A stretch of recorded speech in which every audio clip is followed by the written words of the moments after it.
Hello बच्चों, आज हम पढ़ने जा रहे हैं एनसीईआरटी क्लास 6 हिस्ट्री का chapter number 9 traders, kings and pilgrims. Modern empire 321 BCE से स्टार्ट हुआ और 185 बीसीई में डिक्लाइन हुआ।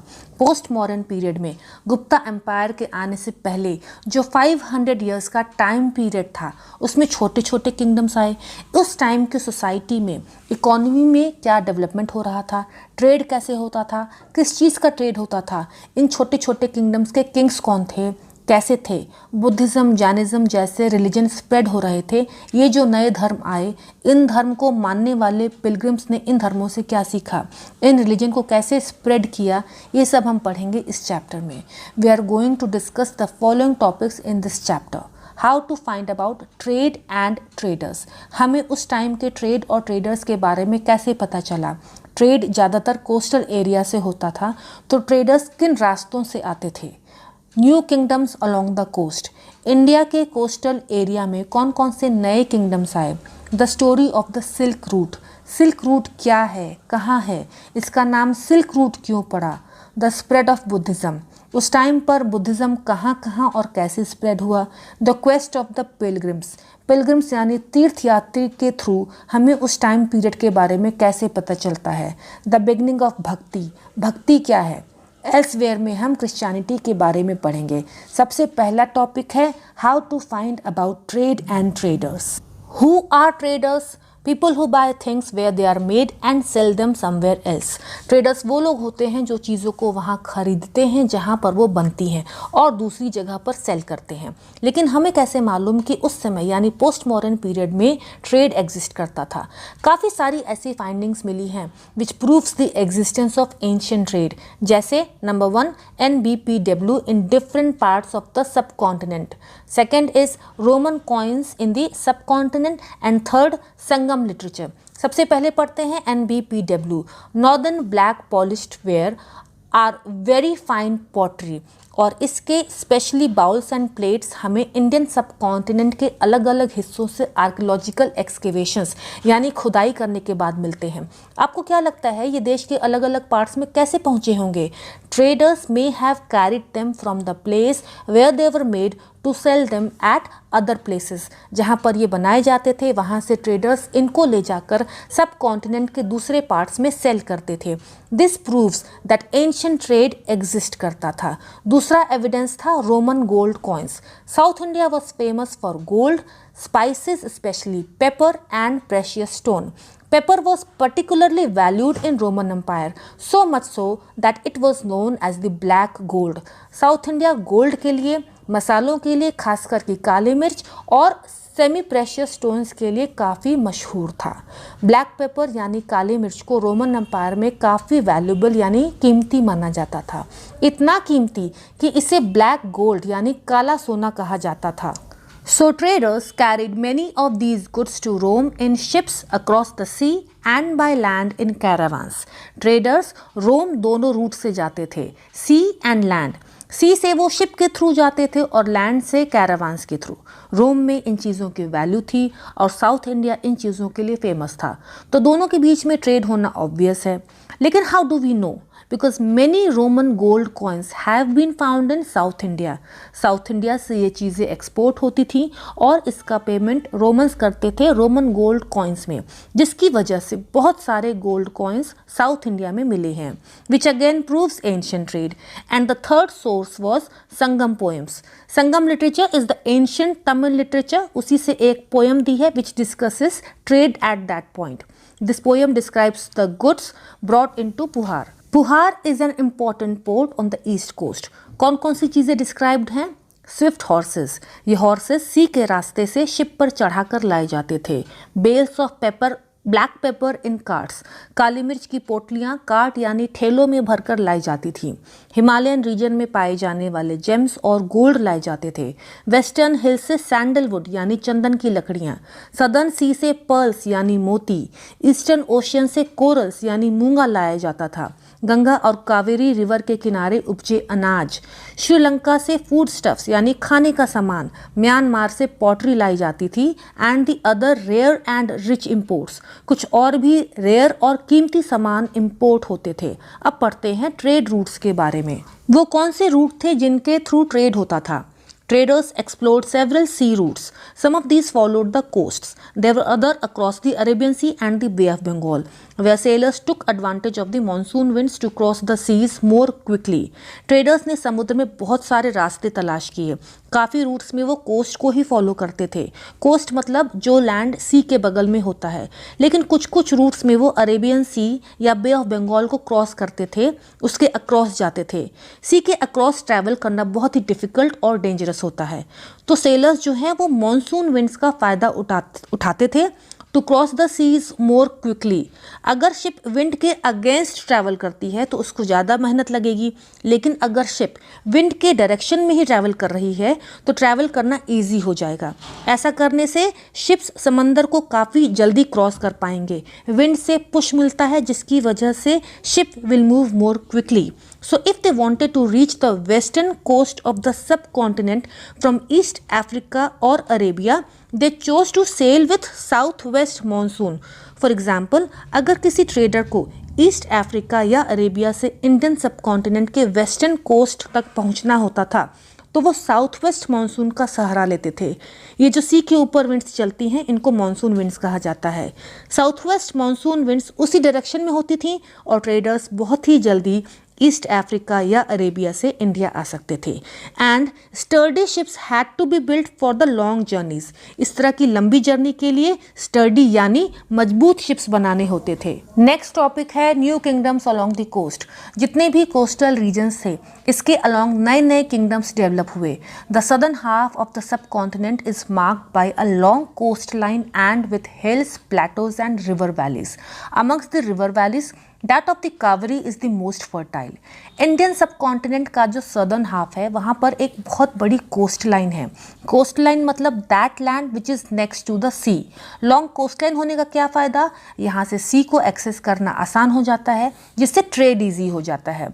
इन एरियाज़ में हिल्स हैं, प्लेटोज़ हैं और ढेर सारी रिवर वैलीज़ हैं। सभी रिवर वैलीज़ में कावेरी रिवर वैली की जो वैली है यानी कावेरी रिवर के आसपास का एरिया वो बहुत फर्टाइल है, उपजाऊ है। Chiefs and kings who controlled the river valleys and the coast became rich and powerful. जिन भी राजाओं ने, जिन भी चीफ्स यानी सरदारों ने इन कोस्ट और इन रिवर वैलीज को कंट्रोल किया वो काफ़ी पावरफुल और काफ़ी अमीर बने। संगम poems mentions the Muvendar. This is a Tamil word meaning three chiefs used for the heads of three ruling families, the Cholas, Cheras and Pandyas, who became powerful in South India around 2300 years ago. Sangam poems में एक word का mention है मुवेंदर। ये एक Tamil word है। मुवेंदर का मतलब होता है three chiefs. It was used for the heads of the three ruling families. आज से 2300 ईयर्स पहले साउथ इंडिया में थ्री रूलिंग फैमिलीज बहुत पावरफुल बन गई, the Cholas, the Cheras and the Pandyas. उनके हेड को मुवेंदर बुलाया जाता था। Each of the three chiefs had two centers of power, one inland and one on the coast. Of these 6 cities, 2 were very important, Puhar or Kaviripatnam, the port of the Chelas, and Madurai, the capital of the Pandyas. Her chief के 2 centre of power थे। Centre of power मतलब जहाँ से वो rule करते थे। आप राजधानी समझ सकते हैं, 1 inland and 1 on the coast. एक सिटी जो इनलैंड थी मतलब चारों तरफ से लैंड से सराउंडेड ज़मीनी इलाका जहाँ समंदर नहीं है वो इलाका, और एक सिटी जो कोस्ट पर थी, यहाँ से कोस्टल एरियाज़ पर रूल किया जाता था। हर चीफ के 2 सेंटर ऑफ पावर थे। इसका मतलब टोटल 6 सिटीज़ थी। इन 6 सिटीज़ में से 2 सिटीज़ बहुत इम्पोर्टेंट थे। एक का नाम पुहार था, इसे कावेरीपट्टनम भी कहते हैं। पुहार चोला डायनेस्टी की पोर्ट सिटी थी। दूसरी इंपॉर्टेंट सिटी है मदुरई, ये पांड्या डायनेस्टी की राजधानी थी। The chiefs did not collect regular taxes. Instead, they demanded and received gifts from the people. They also went on military expeditions and collect tribute from neighboring areas. ये जो chief थे ये राजा की तरह टैक्स नहीं लेते थे, इसके बजाय ये लोग गिफ्ट्स डिमांड करते थे या रिसीव करते थे। ये कभी कभी आसपास के एरिया में सेना लेकर निकलते थे और लोगों से ट्रिब्यूट कलेक्ट करते थे। They kept some of the wealth and distributed the rest amongst the supporters, including members of their family, soldiers and poets.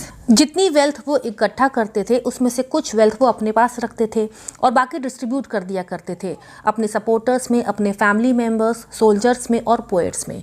Many poets whose composition are found in the Sangam collection composed poems in praise of chiefs who often rewarded them with precious stones, gold, horses, elephants, chariots and fine cloth. Sangam collection में, जो कि Tamil literature का collection है, इसमें poets ने ऐसी poems लिखी हैं जो चीफ की बड़ाई करती हैं, उनको प्रेज करती हैं। ऐसी पोएम्स लिखने पर पोएट्स को रिवॉर्ड यानी इनाम मिलता था। रिवॉर्ड में क्या क्या मिलता था? precious stones, gold, horses, elephants, chariots and fine cloth. Around 200 years later, a dynasty known as the Satavahanas became powerful in western India. The most important ruler of the Satavahanas was Gautami Putra Shri Satkarni. We know about him from an inscription composed on behalf of his mother Gautami Balashri. फिर इन तीन ruling families के 200 years बाद लगभग 2nd से 3rd century CE में एक नई dynasty powerful हुई, Satavahanas in western India. Satavahana dynasty के जो सबसे इम्पोर्टेंट रूलर हुए उनका नाम गौतमी पुत्र श्री सतकर्णी था। हमें इनके बारे में एक इंस्क्रिप्शन से पता चलता है which was compose on behalf of his mother. इनकी मदर थी गौतमी बालाश्री, उनके बिहाफ पे एक इंस्क्रिप्शन कंपोज किया गया था जिसमें इनका मेंशन था। गौतमी पुत्र मतलब गौतमी के सन, बेटे। He and other Satvahana rulers were known as the lords of the Dakshin Path, literally the route leading to south, which was also used as a name for the entire southern region.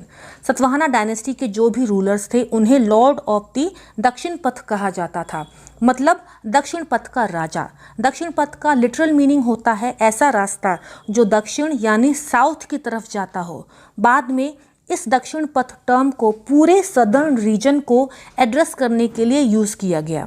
Gautami पुत्र श्री सतकर्णी ने अपनी army भेजी थी eastern, western and southern coast पर ताकि वो इन areas पर कंट्रोल कर पाएं।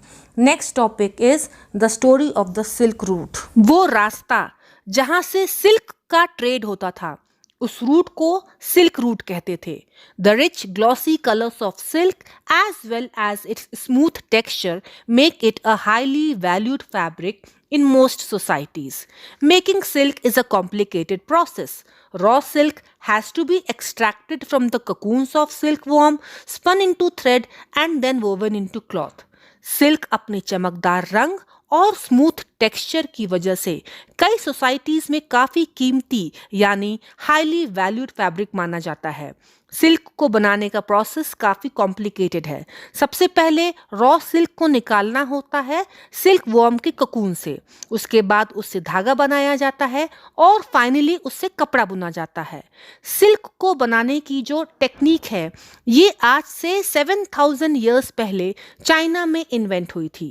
While the methods remained a closely guarded secret for thousands of years, some people from China who went to distant lands on foot, horseback and on camels carried silk with them.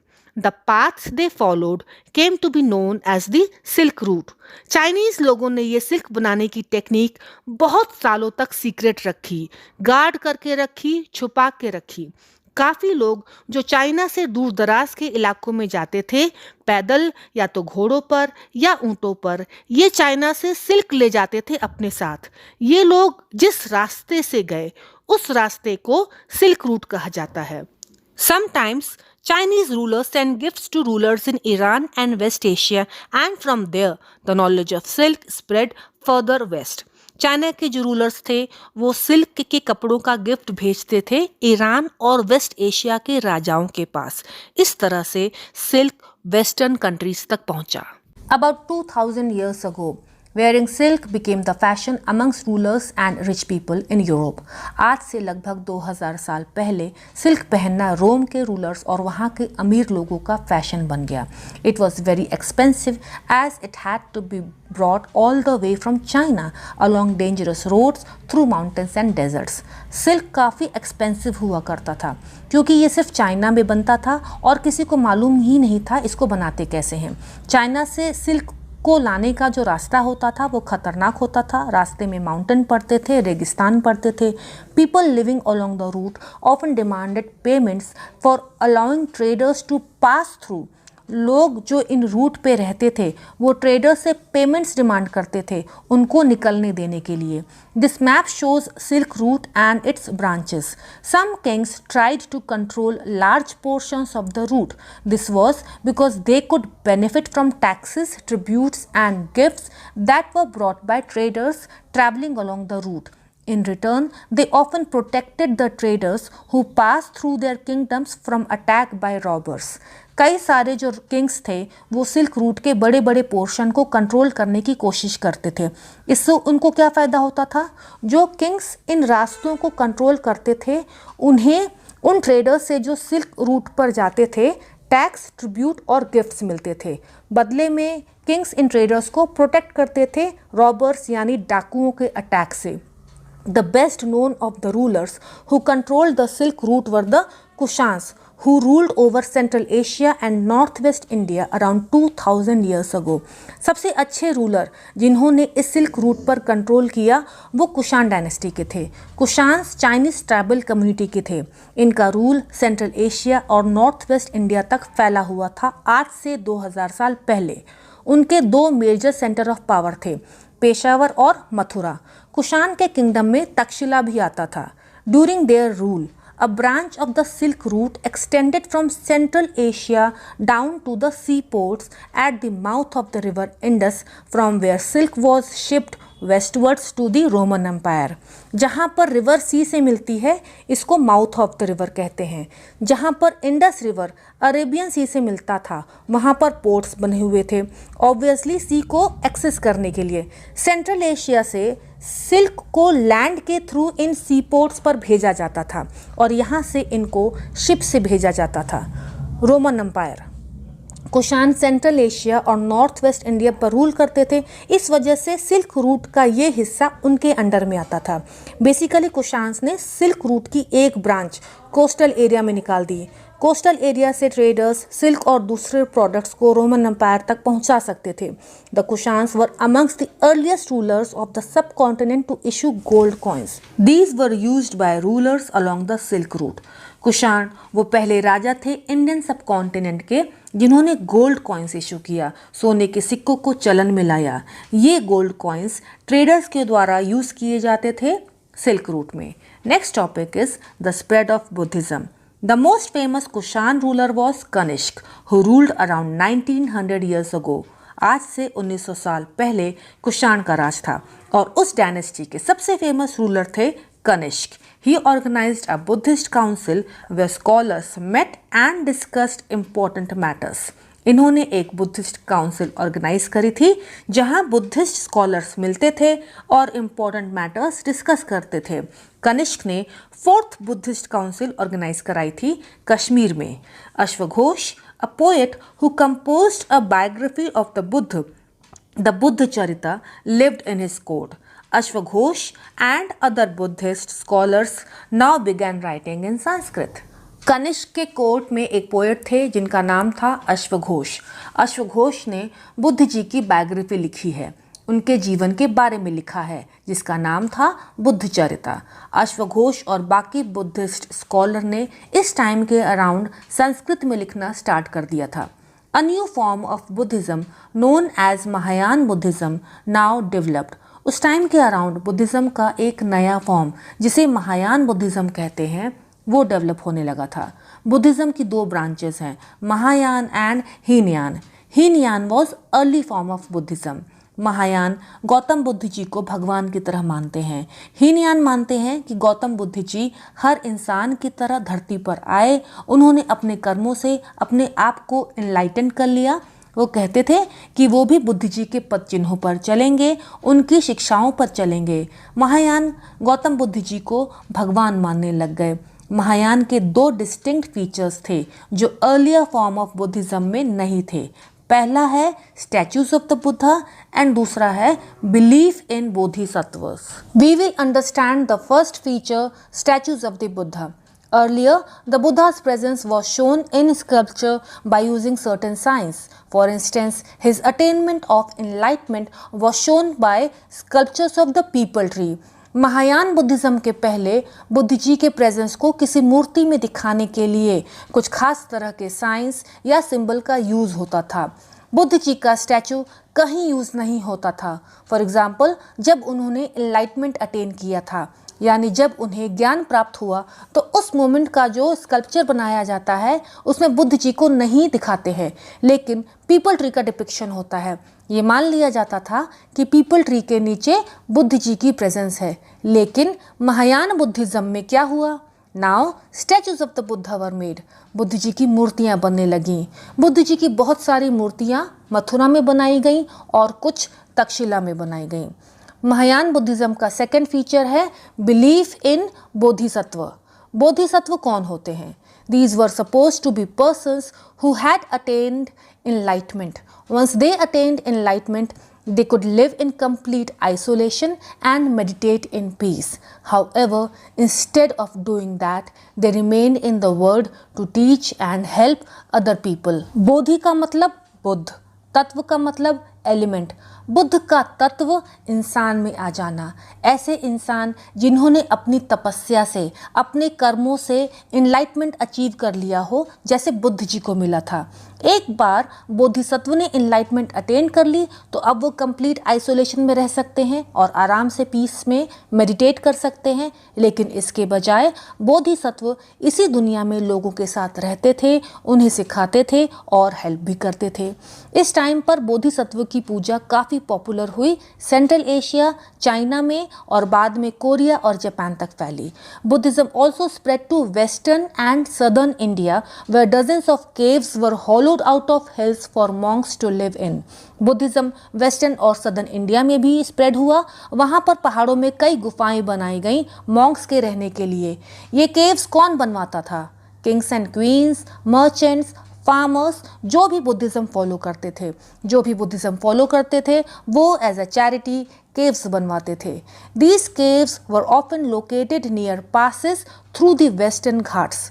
Roads connecting prosperous ports on the coast with cities in the Deccan ran through these passes. Traders probably halted in these cave monasteries during their travel. In caves की location generally passes में होती थी जो western Ghats में होते थे। Western Ghats mountains हैं जो इंडिया के वेस्ट कोस्ट पर हैं। वेस्टर्न घाट्स के थ्रू रोड पास करती थी जो पोर्ट को कनेक्ट करती थी डेक्कन की सिटीज़ से। जो भी सिटीज़ कोस्ट पर होती थी उसको कनेक्ट कौन करता था अंदर की सिटीज़ से? रोड्स। इसलिए ये रोड्स बहुत इंपॉर्टेंट थी ट्रेड और ट्रेडर्स के लिए। इन रोड्स पर ट्रेडर्स बहुत ट्रैवल करते थे और केव्स वहीं पर लोकेटेड थी, तो ट्रेडर्स इन पासेस पर बनी केव मॉनेस्ट्रीज में रुकते थे अपने सफ़र के दौरान। बुद्धिज्म साउथ ईस्टवर्ड्स की तरफ भी स्प्रेड हुआ to Sri Lanka, Myanmar, Thailand and other parts of Southeast Asia including Indonesia. The older form of Buddhism known as Theravada Buddhism was more popular in these areas. Buddhism का पुराना form जिसे थेरावाडा Buddhism कहते हैं वो इन एरियाज में ज़्यादा पॉपुलर हुआ। अगला टॉपिक है the quest of the pilgrims. As traders journey to distant lands in caravans and ships, pilgrims often travelled with them. Pilgrims are men and women who undertake journey to holy places in order to offer worship. Her religion में कोई ना कोई Holi places होते हैं। इन Holi places यानी पवित्र स्थानों पर जो मेन एंड वुमेन जाते हैं उन्हें पिलग्रिम कहते हैं, मतलब तीर्थयात्री। Pilgrims had the quest of knowing the religion. उनके अंदर एक चाह होती थी, एक प्यास होती थी, वो जानना चाहते थे धर्म के बारे में। जब ट्रेडर्स दूर दराज के इलाकों में ट्रैवल करते थे ट्रेड के चक्कर में कैरावान से या शिप से, तो पिलग्रिम्स काफ़ी बार उनके साथ ट्रैवल करते थे क्योंकि उस समय ट्रांसपोर्टेशन के बहुत ज़्यादा साधन नहीं थे। The best known of the pilgrims are the Chinese Buddhist pilgrims. Faxian, who came to the subcontinent about 1600 years ago, Xuanzang, who came around 1400 years ago, and Aizing, who came about 50 years after Xuanzang. They came to visit places associated with the life of the Buddha as well as famous monasteries. ऐसे ही कुछ famous Chinese Buddhist pilgrims हैं जिन्होंने India में visit किया था। इनके नाम थे फाजियान, जुआनजैंग एंड आइजिंग। फाजियान सबसे पहले आए थे हमारे देश में आज से 1600 साल पहले, अराउंड 400 सीई में। जुआनजैंग आए थे around 1400 years ago, around 600 CE में। जुआनजैंग राजा हर्षवर्धन के टाइम पर आए थे। आइजिंग 1350 ईयर्स पहले आए थे, मतलब जुआनजैंग के 50 ईयर्स बाद। ये पिलग्रिम्स उन जगहों को देखने जाते थे जो बुद्ध जी की लाइफ से जुड़ी हुई हैं, जैसे बोध गया, सारनाथ, कुशीनारा और जो फेमस मॉनेस्ट्रीज हैं, ये लोग वहाँ भी विजिट करते थे। Each of this pilgrims left an account of his journey. They wrote of the dangers they encountered on their travel which often took years of the countries and the monasteries that they visited and the books they carried back with them. Her Pilgrim ने अपनी यात्रा वृतांत लिखी है। इन्होंने क्या क्या लिखा? इतने साल ट्रैवल करने पे इन्होंने जो भी डेंजर इनकाउंटर किए अपने ट्रैवल में उसके बारे में लिखा। कौन सी कंट्रीज़ विज़िट करी, कौन सी मॉनेस्ट्रीज़ विज़िट करी, उनके बारे में लिखा। और कौन कौन सी इम्पॉर्टेंट बुक्स मिली थी इनको उन कंट्रीज़ में जिनको ये अपने साथ वापस ले गए, उनके बारे में लिखा। इनके जो डिटेल्ड अकाउंट्स हैं वो बहुत इन्फॉर्मेशन देते हैं उस टाइम के लाइफ के बारे में, उस टाइम के हिस्ट्री के बारे में। फॉर एग्ज़ाम्पल जुआनजैंग जो थे ये अपनी विज़िट कंप्लीट करने के बाद लैंड रूट से वापस गए। दो ही रास्ते थे, लैंड और सी। तो इन्होंने रास्ता लिया नॉर्थ वेस्ट से होते हुए, सेंट्रल एशिया से होते हुए वापस चाइना जाने का। ये अपने साथ क्या क्या ले गए? Statues of the Buddha made of gold, silver and sandalwood and over 600 manuscripts loaded on the backs of 20 horses. Buddha ji की सोने, चांदी और चंदन से बनी मूर्तियां और लगभग 600 मैन्युस्क्रिप्ट्स वो 20 घोड़ों पर लाद कर ले गए। लेकिन अनफॉर्चुनेटली इसमें से 50 मैन्युस्क्रिप्ट्स लॉस्ट हो गई, यानी खो गई। जब ये लैंड रूट से वापस जा रहे तो बीच में जो रिवर पड़ती थी उन रिवर्स को ये बोट से क्रॉस करते थे, पर उसी में से एक बोट जो थी वो कैप्साइज्ड हो गई इंडस पे। कैप्साइज का मतलब पानी में टर्न हो गई। एक बोट इंडस नदी में पलट गई थी। इस वजह से 50 मैन्युस्क्रिप्ट्स खो गई। जुआनजैंग ने अपनी बाकी की लाइफ इन्हीं बची हुई 550 मैन्युस्क्रिप्ट्स को संस्कृत से चाइनीज़ में ट्रांसलेट करने में लगा दी। So now this Buddhist heritage is also available in Chinese. Faxian ने जो अपना अकाउंट लिखा था ट्रैवल का, उससे भी मालूम चलता है कि उस समय के रास्ते कितने लंबे और डेंजरस थे। फाजियान ने अपनी जर्नी शुरू करी बंगाल से। उन्होंने शिप बोर्ड करी क्योंकि ये सी के रास्ते से जा रहे थे। ये शिप भी किसी मर्चेंट को बिलोंग करती थी। जैसा कि हमने पहले पढ़ा था कि पिलग्रिम्स मर्चेंट के साथ ट्रैवल करते थे। उन्होंने लगभग 2 दिन ही ट्रैवल किया था जब सी में एक बहुत बड़ा स्टॉर्म यानी तूफान आ गया। जो मर्चेंट्स थे वो अपना मर्चेंडाइज या सामान पानी में फेंकने लग गए जिससे शिप का लोड हल्का हो जाए और वो स्टॉर्म को झेल पाएँ। फाजियान के पास ज़्यादा बिलोंगिंग्स तो थी नहीं, पर जो भी थोड़ी बहुत पर्सनल बिलोंगिंग्स थी उन्होंने उसको भी फेंक दिया।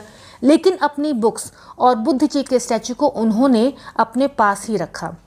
फाइनली 13 डेज के बाद ये तूफान शांत हुआ। सी को वो कुछ इस तरह से डिस्क्राइब करते हैं: सी का कोई अंत नहीं, बाउंडलेस है सी। इस स्टॉर्म में पता लगाना मुश्किल है कि ईस्ट या वेस्ट कहाँ है अगर आप सन, मून या स्टार्स के मोशन को ना देखें। अगर बारिश हो रही है या फिर अंधेरा है तो शिप केवल हवा के सहारे स्टीयर किया जाता है। लगभग 90 डेज के बाद बंगाल से वे जावा पहुंचे।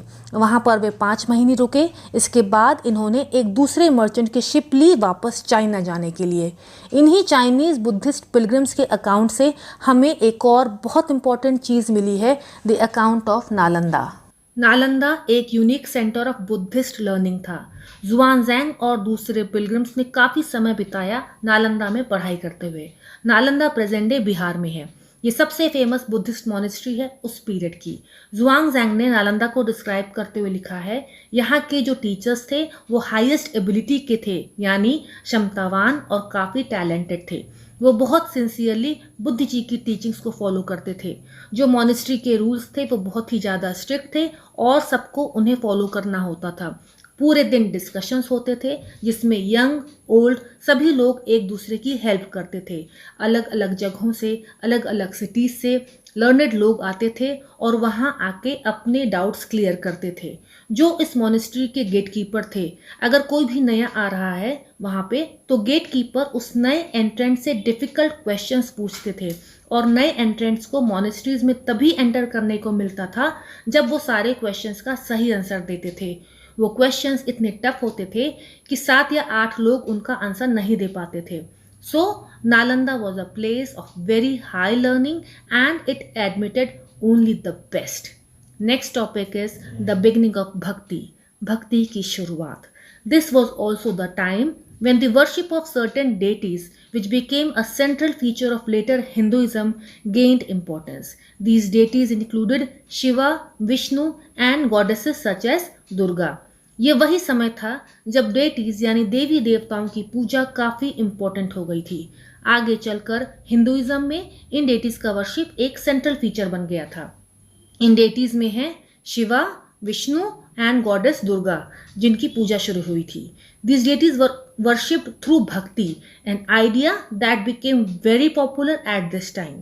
Bhakti is generally understood as a person's devotion to his or her chosen deity. भक्ति एक आइडिया है, एक विचार है जिससे डेटीज की पूजा भक्ति के माध्यम से होती है। ये आइडिया उस समय काफ़ी पॉपुलर हुआ था। एक इंसान ने जिस भगवान को अपना ईश चुना है वो उनके प्रति कितना समर्पित है, इसे ही भक्ति कहते हैं। Anybody, whether rich or poor, belonging to the so-called high or low caste, man or woman, could follow the path of bhakti. भक्ति का रास्ता कोई भी चुन सकता है, चाहे गरीब हो या अमीर, पुरुष हो या महिला, कोई भी चुन सकता है। The idea of bhakti is present in the Bhagavad Gita, a sacred book of the Hindus, which is included in the Mahabharata. In this, Krishna asks Arjun, his devotee and friend, to abandon all dharmas and take refuge in him, as only he can set Arjun free from every evil. जो भक्ति का idea है ये भगवद गीता में present है। Bhagavad Gita Hindus की एक बहुत ही सेक्रेड बुक है जो कि महाभारत में इंक्लूडेड है। इसमें भगवान कृष्ण अपने भक्त और मित्र अर्जुन को सभी धर्मों को छोड़कर अपने शरण में आने का उपदेश देते हैं, क्योंकि केवल श्री कृष्ण ही अर्जुन को सारी बुराइयों से मुक्ति दिला सकते हैं। वर्शिप का ये फॉर्म देश के अलग अलग हिस्सों तक फैला। Those who followed the system of bhakti emphasized devotion and individual worship of a god or goddess rather than the performance of elaborate sacrifices. भक्ति का जो सिस्टम था ये 3 चीज़ों पर जोर देता था। डिवोशन, अपना पर्सनल डिवोशन गॉड की तरफ शो करना, और इंडिविजुअली उस गॉड या गॉडेसेस को कैसे वर्शिप कर रहे हैं। थर्ड, इसमें इंडिविजुअल इलैबोरेट सैक्रिफाइसेस और रिचुअल्स को छोड़कर ईश्वर के प्रति लगन और व्यक्तिगत पूजा पर जोर देते थे। Elaborate sacrifices were part of वैदिक society. According to this system of belief, if a devotee worships the chosen deity with a pure heart, the deity will appear in the form in which he or she may desire. भक्ति system में ये माना जाता था कि जो devotee है अगर वो पूरे मन से, प्योर हार्ट से अपनी डेटी की पूजा कर रहा है तो डेटी किसी भी फॉर्म में जैसा भक्त चाहेगा वो उनके सामने अपीयर हो जाएंगे। So the deity could appear as human being, lion, tree or any other form. Once this idea gained acceptance, artists made beautiful images of these deities. जैसे ही भक्ति के आइडिया को सोसाइटी में एक्सेप्टेंस मिली, इस आइडिया से inspire होके कई सारे आर्टिस्ट ने बहुत ही ब्यूटीफुल इमेजेस बनाई थी भगवान की। इस पिक्चर में विष्णु को वराह अवतार में दिखाया गया है। ये मैग्निफिसेंट स्टैचू मध्य प्रदेश में है। According to the Purana, Vishnu took the shape of a boar in order to rescue the earth, which had sunk into water. Here the earth is shown as a woman. क्योंकि इन deities को special माना जाता था, भगवान को special माना जाता था, their images were placed in special homes. उनके लिए स्पेशल घर बनवाए गए थे। यही घर वो हैं जिनको आज हम टेम्पल्स कहते हैं। भक्ति inspired some of the best expressions in art, sculpture, poetry and architecture. मतलब स्कल्पचर, पोइट्री, आर्किटेक्चर तीनों में आर्टिस्ट की इमेजिनेशन जागी थी। भक्ति मूवमेंट से इंस्पायर होके उन्होंने बहुत ही खूबसूरत स्कल्पचर, पोइट्री और आर्किटेक्चर बनाया था। भक्ति का ओरिजिन कहाँ से है? जो टर्म है bhakti, this comes from the Sanskrit term भज। भज का मतलब क्या होता है? टू डिवाइड और शेयर। भक्ति ये सजेस्ट करता है कि there is a close two way relation between the deity and the devotee. मतलब भगवान और उनके भक्त के बीच में एक क्लोज रिश्ता होता है, अ टू वे रिलेशन होता है, जहाँ पे भगवान भी भक्त की केयर करते हैं और भक्त भी भगवान के लिए डिवोटेड हैं। Bhakti is directed towards Bhagavat, which is often translated as God, but also means one who possesses and shares bhag, literally good fortune or bliss. भक्ति भगवत के प्रति जाने को कहते हैं, भगवत की दिशा में जाने को कहते हैं, और भगवत शब्द का ट्रांसलेशन गॉड होता है, ईश्वर होता है। तो रास्ता जो ईश्वर की तरफ ले जाए वो भक्ति है। भक्ति का दूसरा मतलब भाग भी होता है, शेयर होता है, और ये शेयर अच्छे भाग्य के लिए होता है, गुड फॉर्च्यून के लिए होता है, या फिर सुख के लिए होता है। The devotee known as the bhakta और द भागवत शेयर्स हिज और हर चोजन डेटीज भाग। इसका मतलब भक्ति में जब भक्त जो है, जब वो किसी गॉड के प्रति बहुत ज़्यादा डिवोशन फील करता है, तो इट इज़ बिलीव्ड कि उस गॉड का जो भाग्य है, जो गुड फॉर्च्यून है, जो ब्लेसिंग्स हैं, वो भी उस भक्त की लाइफ में आ जाती हैं। भक्त अपने चुने देवी देवता के भाग्य का हिस्सेदार होता है। अ पोयम बाय अ भक्त। काफ़ी सारा जो भक्ति लिटरेचर हमें मिला है वो एक ही बात कहता है, रिचेस, लर्निंग या हाई स्टेटस आपको अपनी डेटी के साथ, अपने चोजन गॉड के साथ एक क्लोज रिलेशनशिप नहीं दिलवा सकते। इसी चीज़ को हाईलाइट एक और पोएम ने किया है जो तमिल में कंपोज करी गई थी बाय अपार, अ डिवोटी ऑफ शिव, जो आज से 1400 ईयर्स पहले रहते थे। अपार एक वेलालार थे। वेलालार मतलब large land owner. The leaper with rotting limbs, the man who is regarded as low by the Brahmin, even the scavenger, even these men, if they are servants, that is devotees of him who shelters the Ganga in his long hair, that is Shiva, I worship them. They are gods to me.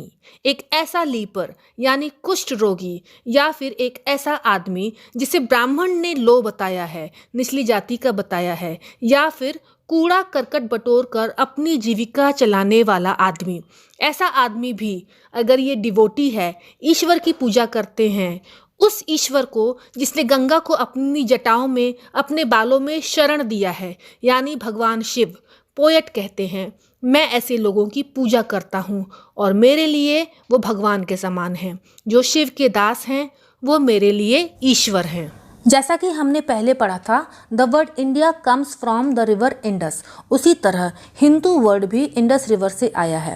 Arabs और Iranian लोग Indus river के east में रहने वाले लोगों को हिंदू कहकर बुलाते थे। हिंदू वर्ड उनके कल्चरल प्रैक्टिसेस को भी रिफ़र करती थी और उनके रिलीजियस बिलीव्स को भी रिफ़र करती थी। मतलब उनके धार्मिक विश्वास और सांस्कृतिक परंपराओं को रिफ़र करने के लिए हिंदू वर्ड का इस्तेमाल होता था। एल्सवेयर में हम क्रिश्चियनिटी के बारे में पढ़ेंगे। Around 2000 years ago Christianity emerged in West Asia. यही वो टाइम था जब क्रिश्चियनिटी एमर्ज हो रही थी वेस्ट एशिया में। जीसस क्राइस्ट का बर्थ हुआ था बेथलेहम में। बेथलेहम उस समय रोमन एम्पायर का पार्ट था। क्रिश्चियनिटी में जीसस क्राइस्ट को वर्ल्ड का सेवियर कहा जाता है। He also taught people to treat others with love and trust, जैसा कि वो खुद ट्रीट होना चाहते हैं। क्रिश्चियनिटी की जो होली बुक है जिसमें जीसस क्राइस्ट की टीचिंग्स हैं उसको बाइबल कहते हैं। बाइबल के कुछ वर्सेस भी यहाँ पर दिए हुए हैं। क्राइस्ट की जो टीचिंग्स थी वो बहुत ही सिंपल थी और ऑर्डिनरी लोगों को बहुत पसंद आई। उनकी टीचिंग वेस्ट एशिया, अफ्रीका और यूरोप में तेज़ी से फैली और इसी तरह से क्रिश्चियनिटी स्प्रेड हुई। इंडिया में क्रिश्चियनिटी कैसे आई? The first preachers came from West Asia. India में जो सबसे पहले प्रीचर्स थे वो वेस्ट एशिया से आए थे और हमारे सब कॉन्टिनेंट के वेस्ट कोस्ट पर लैंड हुए थे। जो गुजरात, महाराष्ट्र, कर्नाटका वाला साइड है इसको हम वेस्ट साइड कहते हैं, तो उसकी कोस्ट लाइन हो गई वेस्ट कोस्ट। और ये हुआ था within 100 years of Christ death. मतलब जीसस क्राइस्ट की डेथ को 100 ईयर्स कंप्लीट होने से पहले ही the first Christian preachers had already come to the Indian सब कॉन्टिनेंट। केरला की जो क्रिश्चियन कम्युनिटी है they are also called Syrian Christians. Why? Because they probably came from West Asia. और कहा जाता है कि केरला की क्रिश्चियन कम्युनिटी वर्ल्ड की ओल्डेस्ट क्रिश्चियन कम्युनिटीज़ में आती है। With this we complete a chapter 9 of history, traders, kings and pilgrims. आपको ये वीडियो कैसे लगा प्लीज़ मुझे कमेंट करके बताएं, और अगर अच्छा लगा है तो इस वीडियो को अपने जानने वालों के साथ शेयर कीजिए और मेरे चैनल को सब्सक्राइब कीजिए। Thank you.